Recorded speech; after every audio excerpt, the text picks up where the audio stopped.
Hey everyone, Jeff Peeters from GamerPops here. I want to talk about a little bit of news that came out of Nintendo last week. For those of you who may not have heard, there is going to be essentially a refresh of the Nintendo 3DS. That's going to come out now. It's been announced for Japan for, I believe, next month. Won't come to North America until sometime in 2015. But what's interesting is hardware refreshes are nothing new for Nintendo. They love refreshing their handhelds. There's a long history of them doing it, even starting back with the original Game Boy. This bad boy here. This was the original Game Boy. Actually, it is one of the original Game Boys. And eventually the Game Boy gave way to the Game Boy Pocket, which gave way to the Game Boy Light, which was a Japan-only release, and then eventually the Game Boy Color, which basically took the Game Boy, the monochromatic Game Boy, and added a four-color palette to it. So, that was the first one. Then that gave way to the next generation, the Game Boy Advance, which unfortunately I don't have to show. The Game Boy Advance, introduced more, full color, more buttons and whatnot, but that one also got refreshed into the Game Boy GBA and Game Boy Advance SP, which had a hinge thing going for it, which sort of, I guess, was maybe the predecessor to the eventual Nintendo DS. But in this case, the controls were on the bottom and the screen was on the top, and it was a little more portable, folded up nicely, fit in your pocket. That was then eventually replaced by the Game Boy Micro, a much smaller form factor, more similar to the Game Boy Advance in that it didn't hinge or fold or anything like that. But that was the three Game Boy Advances, members of the family. That gave way to eventually the upgrade to the Nintendo DS. Which was a big hit for Nintendo. The DS, was out for a while, which eventually gave way to this guy, the Nintendo DS Lite, which is a much smaller piece of technology, fit better in your hand. Played all the Pokemon games, like the one apparently on this one right now. Has the hinges, of course. See, this one's pretty much done from my kids having their way with it. The DS Lite was around for a while, which then gave way to the DSi. And the DS, and eventually the DSi XL. Now the DSi was a bigger change in that it introduced new functionality. It introduced the cameras. It introduced internet connectivity, so that you could go onto the DSi shop and download games, things on those lines. I believe that's where we started with the SD cards for extra storage for those internet games. And that was the first time, really, that the Nintendo did something where it was still backwards compatible with the DS Lites, but DSi games, but there were certain DSi exclusives that couldn't play on the DS Lite. Now that was because they were only downloadable to the internet. You weren't going to be able to do that with the DS Lite because it didn't have the internet connectivity, of course. And I believe there are 4 released games that were DSi exclusives, but that was because they all used the cameras, which weren't on the DS Lite. So that made sense. But for the most part, you knew if you were getting a DS game, it was going to play on the DSi or the DS Lite or the DS or the DSi XL, which eventually was the first attempt. Instead of getting smaller, Nintendo made a bigger console, a bigger handheld console. Also, the thing that seems to be happening too at the end of these life cycles is that they tended to remove backwards compatibility. Like the Game Boy Micro wouldn't play Game Boy games. The DSi XL, I believe they lost the ability to play GBA games. So I see the DS Lite, it's got this little thing at the bottom which actually had space so you could plug in a GBA cartridge. That disappeared with the DSi, but they added all the extra features, which is probably what they needed the space for. Now, of course, the DS gave way to the 3DS. Now, that was actually a brand new generation, which was this bad boy right here. So that's the original. This is actually a launch day 3DS that I purchased. It's got a similar form factor. Playing Professor Layton versus Phoenix right on it. Objection. Similar form factor. Not too much different in size, really. I still prefer the 3DS myself simply because it's smaller and I like the screen better. The pixels aren't spread out as much. I like the look of the screen, but I certainly understand why people would prefer maybe this guy, which is the fairly larger 3DS XL. And you can see the difference in between the two if you haven't seen them before. The 3DS XL basically introduced, the bigger screen, which we all know and love. Now, this was a little bit bigger. This was playing Pokemon something or other. I can't tell. Owen would know if he was here, not sleeping to tell me. So, I mean, that we saw coming because they had done it with the DSi XL. Now, after that, Nintendo announced something called the 2DS, and people thought it was kind of a joke because they're not, what's a 2DS supposedly going to be like? Is it April Fool's, that kind of thing? But no, they came out with this. It lost the hinges, it lost the 3D screen, and eventually it had pretty much everything else though.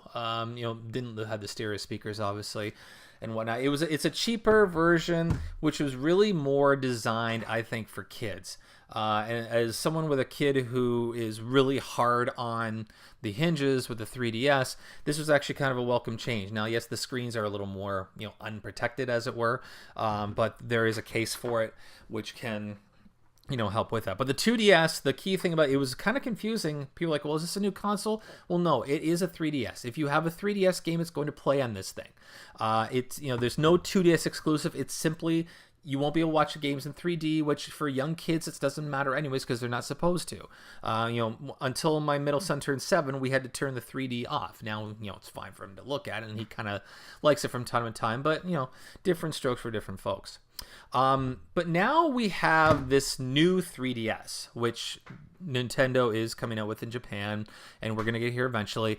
And yes, a new 3DS XL. They're not even going to bother waiting. They're going to go right into the new 3DS and 3DS XL right away.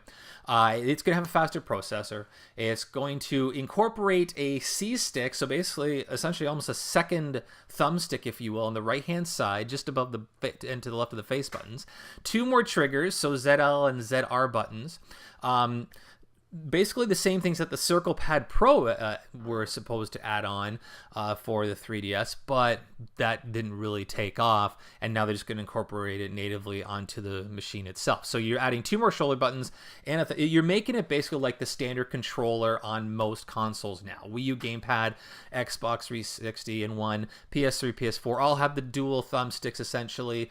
They've got they've got one extra D-pad and 4 face buttons, 4 shoulder buttons, basically coming in line with what everyone else does. It's the 3D is going to be better because it's going to be able to track where your head is so that you don't have all those blind spots. Built-in amiibo support, auto brightness toggling, wireless transfer to PC. They're going to move to micro SD cards. The face buttons are colored. They're going to have interchangeable plates on the new 3DS, the smaller one.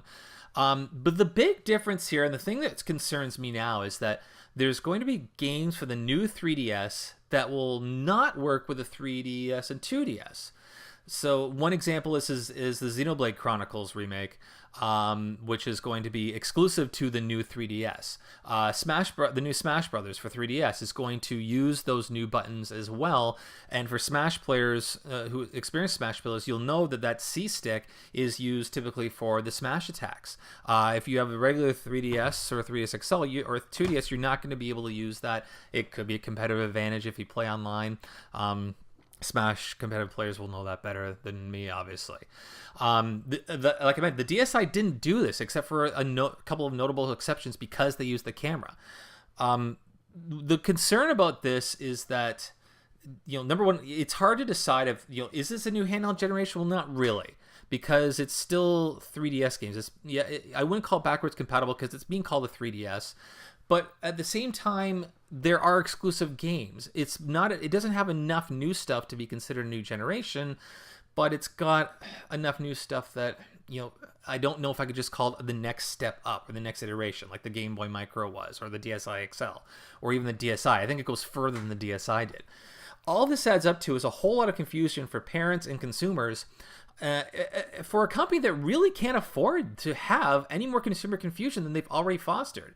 Not to mention the fact that it's kind of uncool that this new 3DS is going to have exclusive games that people aren't going to be able to play on their old stuff, almost forcing them to buy the new 3DS. Now, said that about the Circle Pad Pro 2, not too many games picked up on that and used that, so maybe it's all ado about nothing. We'll see.